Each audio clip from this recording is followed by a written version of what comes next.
আমি মার্ডার কেসের আসামি আমি কই দিলাম। হ্যাঁ সাহস থাকলে মারা মারে আমার গায়ে তুলা দেখ। সাহসের দেখছস কি? হ্যাঁ আমার লাঠিটা কই তোরে? আস্তে আস্তে আস্তে সবুর সবুর। এই মিয়া পাগল হয়েছে নাকি আপনি? হ্যাঁ বউ মারতে লেছে রেলিয়া মইরা তো যাইব।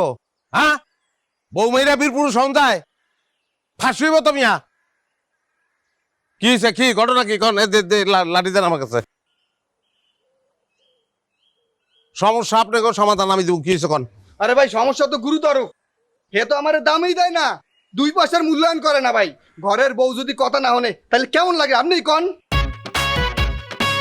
এটা কেমন কথা? স্বামীর কথা শুনেন না তাহলে বিয়ে করছেন লিগা? আজকালকার মাইয়া কই এটা একটা সমস্যা। দুনিয়াদারি সবাই কথা শুনবো, খালি স্বামীর কথা শুনবো না। কই পাইছে না তো পাওয়ার কটা মারে। হ্যাঁ এই মিয়া আপনি জানি দিতেছেন আপনি আমার কথাটা শুনছেন? আমার কথাটা তো একটু শুনবেন। আচ্ছা কন। আজকে 5টা বছর ধরে বিয়া করছি, 4টা পোলাপান জন্ম দিছি, ওখানে কয়টা আরো পোলাপান ডলার লাগবো। আমিও তো একটা মানুষ, আমারও তো জানা কুলাইতে হইব। আপনি কি মানুষের বাচ্চা?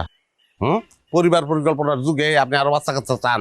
হ্যাঁ ফুটবল টিম বানাবেন, মেয়েটার দিকে দেখতে হইব না? এটা ফালতু মিয়া, আপনি তো জেল হওয়ার উচিত মিয়া। এ ভাই আপনি কেডা? আপনি তো চিনলাম না। হ্যাঁ আপনি আমার দাড়ি দিয়ে কথা কন। পাশের গ্রামের বাড়ি পারভেজ আমার নামে এক নামে সবাই চিনে। তুই পারবে আর পাগলু আস। এই বাড়ির মধ্যে ঢোকার সাহস তুই কই পাইছস? আমার বউ আমার ঘর, আমরা ঝগড়া করতেছি, আমাকে দুজনের তুই ঝাড়ি দেওয়ার সাহস কই পাইছস? ও বউ তুমি কিছু কইতেছো না? তুমি খারে কিছু কও। ভাই বেটা হাতান বেটা জানি কোহানকার আমার বাড়ি তাই আমার জামাইটা দাঁড়িয়ে দিতেছেন। তোর এত বড় সাহস? মনে রাখবা তুমি খানা দিছো কে লাগা? তোমার হাতে লাড়িটা কই? লাড়িটা দিয়ে একটা বাড়ি দাও না কে লাগা? তোরে আমি তোরে আমি কি? হ্যাঁ তোরে আমি বডি দিয়ে টুকরা টুকরা করে কাইটা গাঙ্গে বাচ্চা দেব খারাপ। আমি তো একটা সমাধান করার লাগি। আরে তুই আমাকে কি সমাধান করবি? তোরে একদম কেডা বাঁচাইবে? তোর মাথা ফাটাবো। লাঠিটা কই? হ্যাঁ লাঠিটা এই